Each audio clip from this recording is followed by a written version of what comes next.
जय हिंद, नमस्कार। स्वागत है आप सभी का। कैसे हैं आप लोग? आशा करते हैं अच्छे होंगे और जहां भी होंगे तैयारी वारी कर रहे होंगे ठीक ठाक।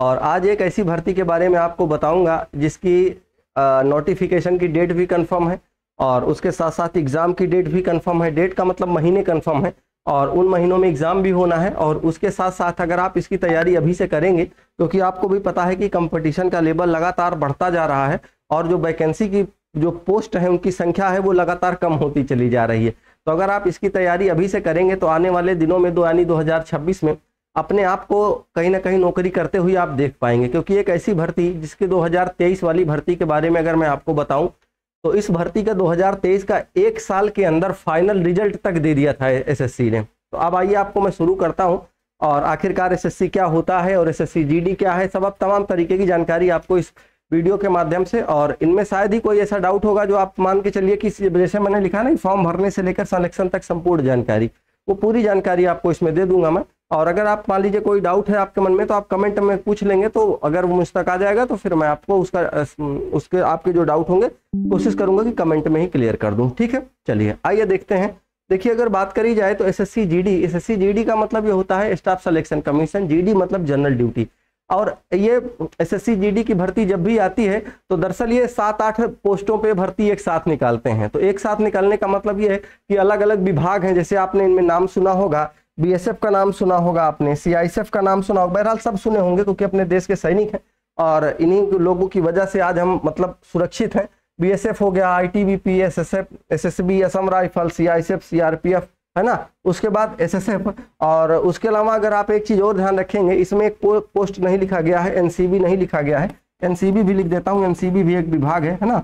और उसमें अगर आप देखेंगे कि नारकोटिक्स कंट्रोल ब्यूरो, तो वहां से भी 8 प्रकार के ये पद होते हैं, 8 प्रकार के विभाग हैं। और इन विभाग में जो कांस्टेबल यानी कि जो सिपाही के पदों पर जो भर्ती निकलती है, तो कांस्टेबल ना कह करके यहाँ जनरल ड्यूटी कहा जाता है। जनरल ड्यूटी नाम से वैकेंसी निकाली जाती है। जो कांस्टेबल उसमें भर्ती होते हैं उनकी भर्ती निकालने की जिम्मेदारी जो एसएससी लेता है, वो इन सभी में अलग अलग कितने पद हैं, इस विभाग में कितने हैं, इस विभाग में कितने हैं, सबसे लेकर के नोटिफिकेशन में बकायदा बता देता है कि भर्ती आखिरकार लगभग देखा जाए तो कभी 50,000 वैकेंसी आती है, 50, कभी 60 आती है, मतलब आगे पीछे थोड़ा, कभी 35 आती है, तो कम ज्यादा ये रहता है। लेकिन हाँ, संख्या मैं बहुत तो नहीं कहूंगा कि बहुत रहती, क्योंकि पूरे भारत की मतलब पूरे भारत के लिए इतनी वैकेंसी कम ही है। लेकिन यह है कि अगर आप सिलेक्शन लेना चाहेंगे, पढ़ेंगे अच्छे से, तो हो जाएगा सिलेक्शन। ऐसा नहीं है, क्योंकि इसमें आपको पता है कई प्रक्रियाओं से होकर के गुजरना पड़ता है।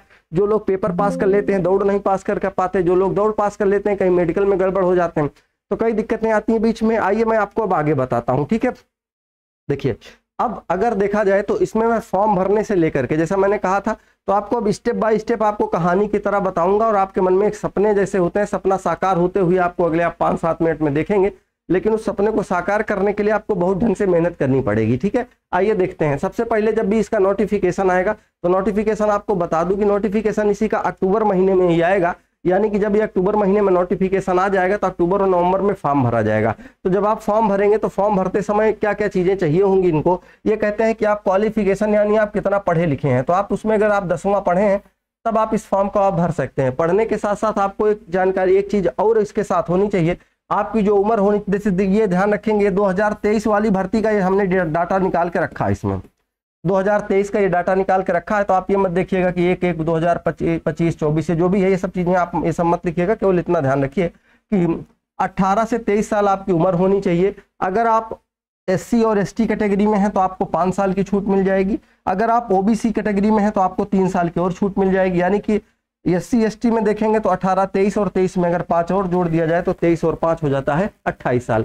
अब अगर 28 साल हुआ है तो ये चीज आपको ध्यान रखना पड़ेगा कि 28 साल, ये ध्यान रखिएगा। इसके अलावा जो ओबीसी होते हैं, ओबीसी का सिस्टम ये है कि इनमें 3 साल, यानी 23 से अगर 3 जोड़ दिया जाए तो 26 साल। ठीक है, अच्छा, उसके साथ साथ एक्स सर्विसमैन की 3 साल होती है और उसके अलावा ये 5 साल। बहरहाल और भी ऐसे डिपार्टमेंट हैं जिनमें से कि एसएससी कुछ विभागों को छूट देता है, तो मैंने लिखा नहीं क्योंकि प्रमुखता से इन्हीं 2-3 में आते हैं लोग, तो वही मैंने लिख रखा है। ठीक है, अगर इसमें आप देखेंगे तो गुजरात दंगे में जो लोग प्रभावित हुए थे या उन सब चीजों को, उन लोगों को भी, उनके परिवार वालों को 5 साल के लिए छूट के लिए बोला है। और भी कुछ डिटेल थी, डेटा था, लेकिन वो मैंने लिखा नहीं है क्योंकि उसमें बहुत कम ही लोग होते हैं।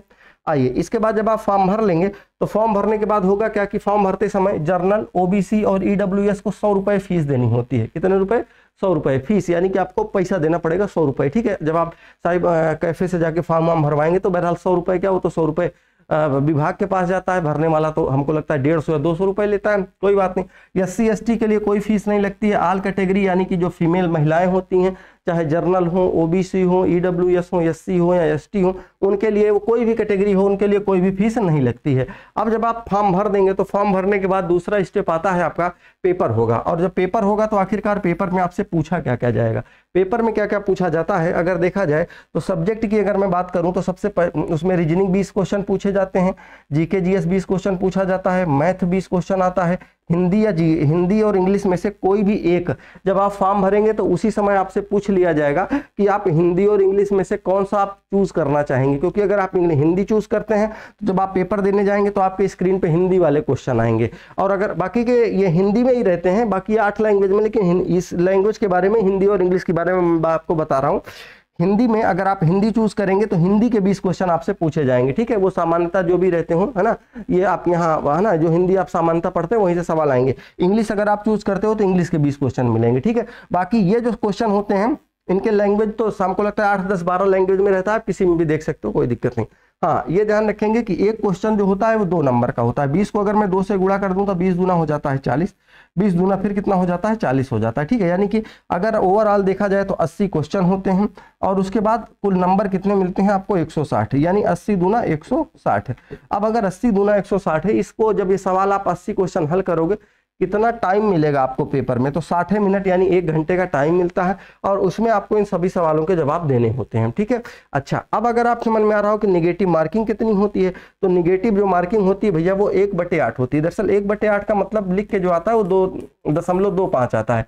तो अगर मैं दो का मतलब सही करने के हमको 2 नंबर मिलते हैं, और अगर सही करने के 2 नंबर मिलते हैं, और अगर 2.25 काटा जा रहा है तो इसका मतलब 1/8 माइनस मार्किंग हुई है। ठीक है, और 1/8 का मतलब यह है कि अगर आप 8 क्वेश्चन अगर आप गलत किए हैं तो आपका एक सही वाला काट लिया जाएगा। ठीक है, आगे समझिए। अब आगे देखिए, अगर और मैं अब जैसे आपने पेपर दे दिया, पेपर देने के बाद अब आपके मन में आ रहा होगा कि सर हम लगभग कितने नंबर लेकर के आए कि हमारा सिलेक्शन हो जाए, मतलब कितने नंबर, अब 160 में कितने नंबर लाया जाए कि सिलेक्शन, आप फाइनल सिलेक्शन तक पहुंच जाएं। तो देखिएगा अगले वाले स्लाइड में मैंने मेरिट लगा रखी, मतलब जो कट ऑफ गई थी फाइनल वाली वो मैंने लगा रखी है, फाइनल कट ऑफ, यानी कि अच्छा आपको एक बात ये पता है कि जैसे ही आप देखिए समझिएगा, इसके बाद जैसे आपका पेपर होगा तो पेपर के बाद आपको दो चीजें और होती हैं। पेपर के बाद जब आपका लिस्ट आएगी तो उसमें आएगी दौड़ के लिए बुलाया जाए, क्योंकि आपको पता है 5 किलोमीटर दौड़ना होता है। अच्छा, अब जब दौड़ के लिए बुलाया जाएगा तो जाहिर सी बात है दौड़ के लिए लगभग 7, 8, 10 गुना बच्चे बुलाए जाएंगे। वो विभाग हर बार बता देता है हम कितने गुना बच्चों को बुलाएंगे, वो विभाग के ऊपर ही निर्धारित होता है कि जितनी भर्ती होती है उसी के हिसाब से वो बच्चों को बुलाता है। तो वो बुलाएगा, अब उनमें से कुछ बच्चे फेल होंगे, कुछ पास होंगे, लेकिन एग्जैक्ट जितनी भर्ती वैकेंसी होगी, जैसे 50,000 है तो पता चले कि बच्चों की संख्या अगर 2 लाख को बुला लिया दौड़ने के लिए, तो अब 2 लाख बच्चों को दौड़ाया तो पता चले उसमें 80,000 पास हो गए, तो 30,000 बाहर भी तो होंगे। अब जब 30,000 लोग बाहर होंगे तो मेरिट फिर बढ़ेगी कुछ ना कुछ, तो आपकी मेरिट 2 बार बनती है। तो यहाँ पर जो मेरिट मैंने लगा रखी है वो फाइनल वाली लगा रखी है, एकदम फाइनल वाली। फाइनल का मतलब ये है कि जो फाइनल सेलेक्ट हो गए थे लड़के लड़कियां उनको ही है। तो ये सबसे पहले मैंने यहाँ पर जीडी की 2023 की फाइनल मेरिट जो लगा रखी है, अगर आप ये देखोगे तो ये जो जर्नल एरिया है उसकी ये कट ऑफ है ये, क्योंकि आपको पता है कि अपने जैसे भारत में देखा जाए तो बहुत जगह से जो नक्सली प्रभावित क्षेत्र हैं, तो नक्सली प्रभावित क्षेत्रों की जो कट ऑफ होती है वो और कम जाती है। उसके अलावा जो बॉर्डर एरिया होते हैं उनकी मेरिट और भी कम जाती है, मतलब और भी कम तो नहीं कहूँगा लेकिन हाँ इनसे कम ही रहती है। ये जर्नल वालों का मतलब इसमें journal EWS OBC SC ST हैं तो सब, लेकिन ये जर्नल एरिया के हैं, मतलब इनको इस प्रकार की कोई भी छूट नहीं है कि जहाँ पर ये लोग उनकी मेरिट है जिनका जो क्षेत्र है ना तो नक्सली में आता है और ना ही बॉर्डर स्कीम के तहत आता, मतलब बॉर्डर के तहत नहीं आता, किसी देश के बॉर्डर पे नहीं पड़ता है ना। तो ये हो गया। अब अगर आप यहाँ पर मैंने जो ये लगा रखा है, अगर आप ये देखोगे 1 बाई 1 करके, तो ये फीमेल की कट ऑफ है। फीमेल 160 नंबर में जो लोग, जैसे अगर कोई यूपी की रहने वाली कोई महिला है, अगर वो 131 दरअसल यहाँ पर 2-3 अंक में और नंबर लिखा हुआ था लेकिन मैंने नहीं लिखवाया, केवल इतना लिखवा दिया कि 131.58 है, यानी अगर 132 नंबर के आसपास आया था जिसका भी उसका सिलेक्शन हो गया था, अब उसी ईडब्ल्यूएस में देखेंगे तो 129, ओबीसी 128, एससी 114, एसटी 103।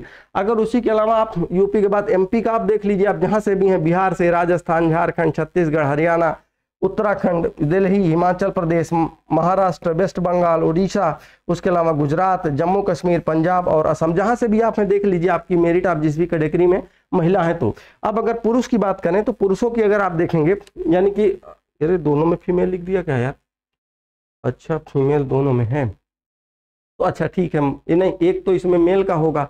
अच्छा तो मेल वाला अधिकतर ये होगा कि मेल वालों की कट ऑफ ज़्यादा जाती है, ठीक है, तो मेल वालों की कट ऑफ ज़्यादा जाती है। मैं ज़रा देख लेता हूँ, 134 यहाँ है यूपी की और 131। हाँ तो भैया ये वाले जो लोग हैं ये मेल वाले हैं, ये ध्यान रखेंगे, ये मेल वाले हैं, ये फीमेल नहीं है, ये मेल वाले हैं, ठीक है। ये मेल वालों की कट ऑफ है। मेल वालों में 134, 133, 123 और 113, हाँ ठीक है, ये इनकी कट ऑफ गई थी। आप देख लीजिए अलग अलग राज्यों की अलग अलग जाती है, तो वो मैंने यहाँ पर लिख रखा है। हिमाचल प्रदेश आप 121 देखेंगे, मैं जरा पिछले वाले में देख लूँ हिमाचल प्रदेश का कितना है, तो 109। हाँ ये फिर यानी कि फीमेल वालों का ही है, वो मेल वालों का यानी लड़कों का है, उधर वाली लड़कियों का था, ठीक है। तो ये आप देख लीजिए, आप जहाँ से भी हैं लगभग इतने नंबर अगर आप लेकर के आते हैं तो आप सेलेक्ट हो जाएंगे, ठीक है। अच्छा इसके अलावा अगर बात करें तो जो लोग एनसीसी लिए होते हैं, जिन लोगों का एनसीसी होता है, अगर एनसीसी में भी 3 सर्टिफिकेट होते हैं, अगर आपके पास सी सर्टिफिकेट है तो 160 का लगभग 160 यानी 5% नंबर आपको एक्स्ट्रा दे दिए जाते हैं। और उसके बाद जो जिनके पास बी सर्टिफिकेट होता है उनको 3% नंबर दिया जाता है। एनसीसी का ए सर्टिफिकेट जिनके पास, उनको 2% नंबर विभाग एक्स्ट्रा जोड़ करके देता है, ठीक है। और वो मान्य भी होते हैं नंबर, ठीक है, वो क्योंकि एक प्रकार से इंसेंटिव होता है या बोनस मार्क्स होते हैं, ठीक। अगर आगे मैं बात करूं, अब जब आप मतलब आप पेपर दे के आएंगे और उतने नंबर आपके रहेंगे कि आपको दौड़ने के लिए बुलाया जाए, तो अब आपको स्टेप नंबर जो तीसरा होगा, उस तीसरे में आपको फिजिकल इफिशिएंसी टेस्ट होगा आपका, जिसको पीएसटी कहा जाता है। और पीएसटी में आप ये ध्यान रखेंगे कि जो मेल होते हैं, यानी कि जो पुरुष, आप चाहे ओबीसी हो, जर्नल हो, ईडब्ल्यूएस हो, एससी हो या एसटी हो, किसी भी कैटेगरी से आप हैं, आपको 5 किलोमीटर दौड़ना पड़ेगा 24 मिनट में। वहीं पर जो महिलाएं होंगी, आप चाहे जिस भी कैटेगरी से हो, आपको 1.6 किलोमीटर 8.5 मिनट में आपको दौड़ना पड़ेगा। 1.6 किलोमीटर 8.5 मिनट में। अभी इसके पहले तक जो रिकॉर्ड रहा है बहरहाल बदलने वाला है नहीं। आगे देखिएगा, यहाँ पर रिमार्क करके लिखा है, for candidate other than those belong to the Ladakh region. जो लद्दाख रीजन होते हैं उनके लिए अलग दिया गया है। उनके लिए ये दिया गया है कि जो लद्दाख रीजन के, जैसे इसमें समझिए, बाकी सब लोगों के लिए यही है, केवल लद्दाख रीजन से यानी कि लद्दाख क्षेत्र से जो लोग बिलोंग करते हैं उनके लिए क्या है, उनके लिए जो मेल होंगे उनको 1.6 किलोमीटर 7 मिनट में दौड़ना पड़ेगा। वहीं पर जो फीमेल होंगी उनको 800 मीटर दौड़ना पड़ेगा 5 मिनट में, ऐसा दिया गया है, ठीक है। अब जरा समझिए, इसके बाद जब आप दौड़ निकाल लेंगे तो उसी दिन जब जिस दिन दौड़ होती है, क्योंकि हम लोग गए थे जब दौड़ने तो मैंने देखा था उसी दिन रेस भी होती है और उसी दिन चेस्ट भी मापा जाता है। देखो उसके बाद लड़कों का क्या होगा कि अब लड़के और लड़कियों दोनों का पहले समझो, हाइट मापी जाएगी। क्या मापा जाएगा? हाइट। तो मेल की जो हाइट होनी चाहिए यानी पुरुष की 170 सेंटीमीटर और फीमेल की जो हाइट होनी चाहिए 157 सेंटीमीटर होनी चाहिए। अब इसके बाद इनमें से जब मेल और फीमेल तो ये हो गए, इसके अलावा कुछ लोगों को हाइट में छूट मिलती है। जैसे अगर आप एससी एसटी, अगर आप शेड्यूल ट्राइब हैं यानी एसटी कैंडिडेट हैं, तो जो मेल हैं, मेल की अगर हाइट 162.5 है और फीमेल की अगर 150 सेंटीमीटर है तब भी काम चल जाएगा। उसके अलावा अगर आप अच्छा एससी के बाद देखा जाए तो एसटी के बाद ST candidate for north eastern state, ठीक है, यानी कि नॉर्थ ईस्टर्न स्टेट में जो आते हैं एसटी, उनके लिए वो उनकी मेल के लिए 157 सेंटीमीटर, फीमेल के लिए 147 सेंटीमीटर 147.5 होनी चाहिए। उसके बाद all schedule tribe candidate for left wing extremes और अफेक्टेड डिस्ट्रिक्ट्स, यानी कि उन लोगों के लिए इसमें अलग अलग जगह से अलग अलग बातें बताई गई हैं। जैसे ऑल शेड्यूल्ड ट्राइब यानी कि जो एसटी के कैंडिडेट हैं, left wing extremes affected districts, यानी कि एक्सट्रीम्स इफेक्टेड जो डिस्ट्रिक्ट्स हैं, अब उनमें कौन से डिस्ट्रिक्ट आते हैं ये तो देखना ही पड़ेगा। बहरहाल उनके लिए 160 सेंटीमीटर मेल और फीमेल के लिए 147.5। ये कुल मिलाकर के ये होना चाहिए। अगर आपके पास है इतनी, अगर आप अच्छा, कुछ लोग ये सोच रहे होंगे कि सर हमारा वाला तो इसमें दिया ही नहीं है, तो आप नहीं दिया है तो आपको इतनी हाइट होनी चाहिए, पुरुषों की 170, महिलाओं की 157 सेंटीमीटर, ये ध्यान रखेंगे। फिर इसका मतलब है कि आप छूट वाले में नहीं है, ठीक है। आगे देखते हैं, आइए आगे देखा जाए। अब उसी के बाद अगर देखा जाए तो चेस्ट मापा जाता है, यानी कि लड़कों का। फिर उसी के बाद सीना मापा जाता है, और सीने में जो होता है सीना अनएक्सपेंडेड, यानी बिना फुलाव के। जैसे सीना ऐसे मान लीजिए है, तो इसे कहेंगे फुलाओ इसको, तो फुलाना चाहिए, फुलाने पे 5 सेंटीमीटर कम से कम फूलना चाहिए, और बिना फूलने पे 80 होना चाहिए, यानी 80 से 85 सेंटीमीटर होना चाहिए सीना, ठीक है। 80 बिना फुलाए और फूलने पे 85 हो जाना चाहिए, उससे ज्यादा हो जाए तो और अच्छी बात है, ठीक है। अच्छा, उसके बाद इसमें भी कुछ लोगों को छूट दी गई है। जैसे कौन से लोग हैं? All candidates belong to the scheduled tribe, यानी जो एसटी कैंडिडेट हैं वो उनका जो अनएक्सपेंडेड, यानी कि जो सीना होना चाहिए 76, और मिनिमम एक्सपेंशन, यानी कि कितना फूलना चाहिए वो 5 सेंटीमीटर। अगर आप all candidates belong to ST, यानी कि शेड्यूल्ड जो ट्राइब कहीं के भी हैं, उनको 76 सेंटीमीटर सीना होना चाहिए, 5 फूलना चाहिए। उसके अलावा लिखा है candidates falling in the category of the Garhwalis, Kumaons, और उसके बाद डोगरा, मराठा, ये अलग अलग उसमें दिया गया है, हिमाचल प्रदेश और का अलग अलग जगहों का है। आप अगर इसमें से हैं तो आप डिटेल पढ़ लीजिएगा। 78 से अगर 5 है तब भी चल जाएगा, 77 से अगर 5 है तब भी चल जाएगा, ठीक है। आइए आगे चलते हैं। अब इसके बाद अगर देखें तो जब आप वहां आपकी रेस क्लियर हो जाएगी, रेस क्लियर होने के बाद आप चेस्ट में ठीक ठाक हैं, आप हाइट भी ठीक है, तो इसके बाद फिर आपका अगला होगा डॉक्यूमेंट डीवी, यानी डॉक्यूमेंट्स वेरिफिकेशन, और उसी के बाद फिर होगा आपका मेडिकल। डॉक्यूमेंट्स वेरिफिकेशन और फिर होगा आपका मेडिकल।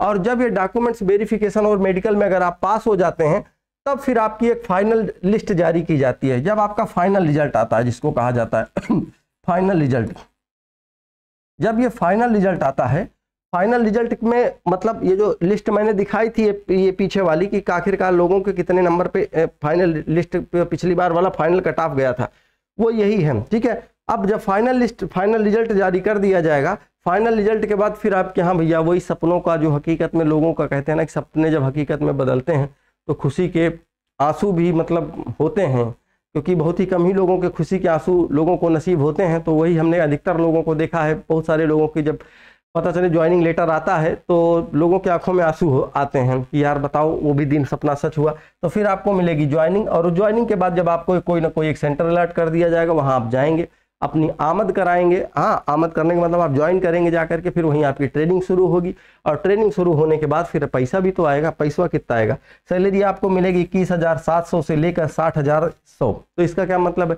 इसका मतलब ये है कि एक क्राइटेरिया है 21,700 लेकर के 60,000 और 60,100 रुपए। इसका मतलब ये हुआ कि इसी के बीच में आपकी सैलरी रहेगी। लेकिन अगर मैं अपने हिसाब से बताऊं तो लगभग जो सैलरी रहती है वो 40, अच्छा ये कह पाना कि 40,000 रहती है कि 45 रहती है कि 32, 38 रहती है, 35 रहती है, ये कह पाना थोड़ा सा मुश्किल है, क्योंकि ये भी बहुत जगह ये चीज़ डिसाइड करता है कि आपकी सैलरी कितनी होगी कि आप कौन से क्षेत्र में ड्यूटी कर रहे हैं। पता चला कि आप कहीं ऐसे जगह पे मतलब ड्यूटी कर रहे हैं जहाँ पे रह पाना बड़ा मुश्किल है ना, नक्सली क्षेत्र में ड्यूटी कर रहे हैं तो वहाँ के अलाउंसेस जो भत्ते होते हैं वो बहुत ज़्यादा मिलते हैं, है ना। तो या पता चले कहीं पर ऐसे रेगिस्तान में आपकी ड्यूटी लगा दी गई है जहाँ पे मतलब रह पाना खाना पीना बहुत दुर्लभ है, वहाँ पे आपको जाहिर सी बात है सैलरी ज़्यादा मिलेगी। या किसी ऐसे शहर में जहाँ पर मतलब खर्चे ज़्यादा हैं, जो महंगा शहर है, वहाँ ड्यूटी रहेगी, या एक कोई नॉर्मल शहर आपको दे दिया गया तो वहाँ पे मतलब जो सैलरी है वो अलग अलग जगह की अलग अलग होती है, ठीक है। तो आप ये समझिए लगभग इसमें लिखा 21,700 होता है, लेकिन आप 40,000 से प्लस माइनस 5,000 आप आगे पीछे कर लीजिए, वही सैलरी है लगभग रहती है। और हमने तो ये देखा है कि लोग इसमें तो 60,000 लिखा है, कभी कभी ये टीए डीए जोड़ करके तो 7 का 72-75 पहुंचा देते हैं लोग, है ना। तो वो होता है 4-6 साल बाद हो जाता है। आइए देखते हैं। और उसके बाद अगला सवाल आपसे होगा कि सर ये तो पूरी कहानी बता दीजिए फॉर्म कब से भरा जाएगा और एग्जाम कब से होगा, कौन कौन अप्लाई कर सकता है। तो कौन कौन अप्लाई कर सकता है वो मैंने सब कुछ बता दिया है।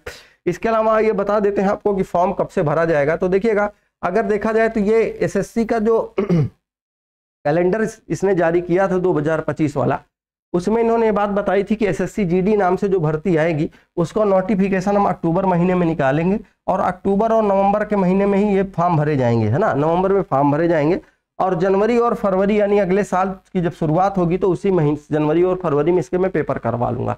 तो भैया अगर ये पेपर करवा लेते हैं तो इसका मतलब जनवरी फरवरी, यानी एक चीज़ बता दूं, क्योंकि पिछली वाली भर्ती लगभग 10 या 11 महीने में पूरी फाइनल हो गई थी, फाइनल रिजल्ट तक दे दिए थे, दौड़ भी करा लिए, डॉक्यूमेंट्स वेरिफिकेशन भी करा लिए, सब कुछ करा लिए। अगर आप अभी, क्योंकि फॉर्म भरने में तो आपको दिक्कत नहीं आएगी।